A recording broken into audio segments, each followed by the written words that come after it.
نبی کریم صلی اللہ علیہ وسلم فرماتے ہیں کہ ایک صحابی حضور کی بارگاہ میں آیا، عرض کی یا رسول اللہ صلی اللہ علیہ وسلم پریشان رہتا ہوں اپنی آخرت کے لیے، اور یہ بھی بڑا اللہ کا فضل ہے کہ کوئی آخرت کے لیے پریشان ہو۔ حضور میں اپنی آخرت کے لیے بڑی پریشانی میں رہتا ہوں، کوئی ایسی بات بتا دیں کہ رب مجھے نجات عطا کر دے۔ تو نبی پاک صلی اللہ تعالی علیہ وسلم نے ایک ہی بات ارشاد فرمائی، فرمایا تم اپنے رب کے ساتھ بددیانتی نہ کرنا، اللہ تجھے نجات عطا کر دے گا۔ عرض کی یا رسول اللہ صلی اللہ علیہ وسلم اللہ کے ساتھ بددیانتی اور خیانت کیا ہے؟ لوگوں کے ساتھ تو معاملہ سمجھ میں آتا ہے کہ کسی نے کوئی رقم رکھوائی، کوئی ڈیوٹی دی، کوئی ذمہ لگایا، پورا نہ کیا تو بددیانتی ہو گئی۔ اللہ کے ساتھ بددیانتی کا معنی کیا ہے؟ تو نبی پاک صلی اللہ علیہ وسلم فرمانے لگے وہ کام جو تمہیں خالص اپنے رب کی رضا کے لیے کرنے چاہیے تھے،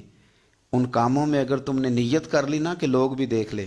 غیر کا بھی تم نے ارادہ کر لیا، حکم دیا تھا اللہ رسول نے،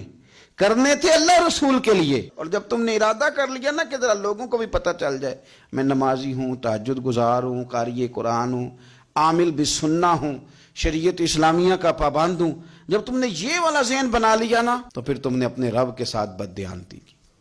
پھر تم نے خیانت کی، پھر تم نے ٹھیک نہیں کیا۔ جب تم نے یہ ذہن بنا لیا کہ لوگوں کو پتہ چل جائے۔ حضرت شاہ منصور رحمۃ اللہ علیہ فرماتے ہیں کہ میرا ایک شخص سے بڑا قریبی تعلق تھا اور میں اسے بڑا نیک سمجھتا تھا، اور اچھے الفاظ میں اس کا لوگوں کے ہاں ذکر تھا، لوگ اسے نیک ہی سمجھتے تھے، لیکن مجھے کسی نے بتایا کہ وہ بہت ہی زیادہ بیمار ہے۔ میں تیمارداری کرنے گیا، میں نے اسے جا کے دیکھا تو بڑی اذیت میں تھا۔ میں نے کہا کیا ہوا؟ کہنے لگا حضور اپنے گناہوں کی پاداش میں ہوں۔ میں نے کہا تو بڑا نیک تھا۔ کہنے لگا حضرت جی میرا منصب نیکی کا تھا، میں نے تہجد پڑھی تاکہ لوگوں کو پتہ چل جائے میں نیک ہوں، میں نے تسبیح پھیری تاکہ پیری مریدی میں اضافہ ہو، میں نے سنت شریعت کا لبادہ اوڑھا تاکہ میرے عقیدت مند بڑھ جائیں۔ وہ کام جو اللہ رسول کے لیے کرنے تھے انہی کاموں پر میں نے یہ نظام بنایا کہ جس سے خرابی واقع ہونے لگی۔ حضور پھر میں بیمار ہوا، اتنا بیمار ہوا کہ اٹھا نہیں جاتا تھا۔ ایک دن پھر میں نے قرآن شریف منگایا اور منگا کر کے اپنے صحن میں بیٹھ کر قرآن بلند کر کے کہا اللہ مجھے اس کے صدقے شفا دے دے۔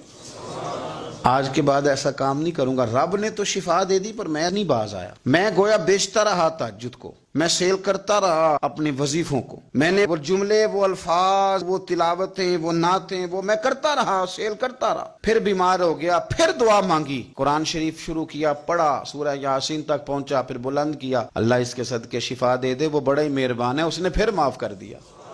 لیکن حضور اس کی بار یہ ہوا ہے کہ میں نے کئی دفعے معافی مانگی، کئی دفعے توڑی، اب میں نے پھر وہی کام کیے لوگوں کو دکھانے کے لیے، لوگوں کو راضی کرنے کے لیے۔ ہمارے پلے کچھ بھی نہیں بچتا،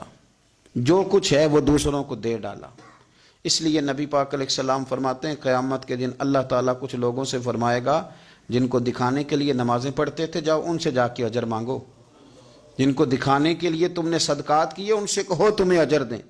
جن کو دکھانے کے لیے تم نے روزے رکھے ان سے کہو تمہیں اجر دے۔ وہ جو تم نے لبادے اوڑے نا اور بڑا کچھ تم بنے کہ میں داڑھی والا، میں پگڑی والا، میں جبے والا، جن کو دکھانے کے لیے کیا جاؤ جا کے ان سے اجر لو، میں تو تمہیں اس چیز کا اجر دوں گا جو تم نے خالص میرے لیے کیا۔ تو وہ شخص کہنے لگا حضور اب میری یہ کیفیت ہے کہ اس دفعہ میں قرآن منگاتا ہوں، پڑھنے کی کوشش کرتا ہوں پر میری زبان پہ جاری نہیں ہوتا،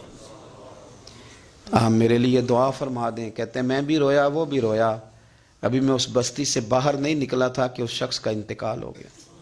وہ چلا گیا۔ آج تک پریشان ہوں کہ مالک بندہ نوازی فرما، تھوڑا سا اپنے لیے بھی ہمیں کچھ کرنا ہے،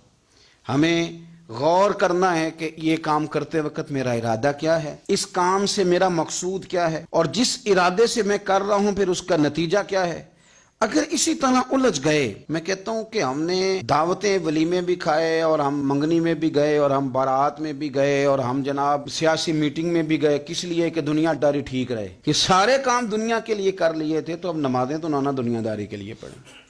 یہ سارا کچھ ہو گیا تھا نا دنیا داری کے لیے، تو اب داڑھی حج زکوٰۃ کا معاملہ تو دنیا داری کے لیے نہ کریں۔ اب اس پر تو نہ دھبا ڈالیں، اس پر تو نہ وہی لیبل لگا لیں کہ یہ اوپر بڑا اچھا خوبصورت پیکٹ اور اندر سے نکلے ہی کوئی شے نہ،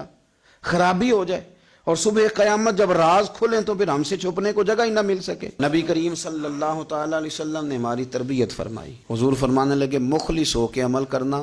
اگر تھوڑا بھی ہوا تو تمہیں کفایت کر جائے گا، تمہارے لیے کافی ہو جائے گا، تھوڑا بھی ہوا، شرط یہ کہ وہ خالص